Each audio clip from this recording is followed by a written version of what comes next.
নমস্কার, সবাইকে প্রজাতন্ত্র দিবসের শুভেচ্ছা। আজ সকাল সকাল ঘুম থেকে উঠে এক জায়গায় গিয়েছিলাম। না, এই বছর আর মাঠে যাইনি। তাই কোথায় গিয়েছিলাম সেটাই আপনাদের সঙ্গে শেয়ার করছি। তো আমি গিয়েছিলাম, আমার সাথে আরও দুজন গিয়েছিল, দাদা এবং আরেক বোন। দাদা আর সেই বোনটি স্কুটিতে করে যাচ্ছে, আর আমি আমার সেই বাহন সাইকেলে করে চলছি। যাওয়ার সময় এই সুন্দর দৃশ্যটা দেখতে পেলাম। সকালবেলার পরিবেশটা সত্যিই খুব সুন্দর লাগে। তো রাস্তাঘাট দেখে অনেকেই বুঝতে পারবেন আমি কোন দিকে যাচ্ছি।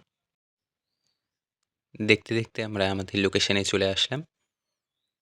সুন্দর একটি জায়গা। তো এখানে আমরা আজকে ড্রয়িং করতে এসেছি আউটডোর।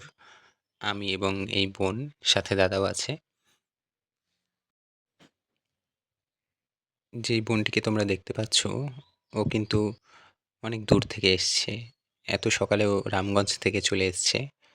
আসলে ইচ্ছে শক্তিটাই আসল। তাই ইচ্ছে শক্তি থাকলে সবই সম্ভব। আমরা ধীরে ধীরে ড্রয়িং করছি, সময়ও এগিয়ে চলেছে। তারপর আমাদের ড্রয়িং কমপ্লিট হয়ে যাওয়ার পর আমরা আবারও ফিরে আসি এবং দাদারা চলে যায়, দাদা এবং ওই বোন, আর আমি আমার বাড়িতে চলে আসি। এইভাবেই আমাদের সকালটা আজকের কাটে, খুব সুন্দরভাবে কাটে। তো সবাইকে থ্যাংক ইউ এতক্ষণ ভিডিওটা দেখার জন্য।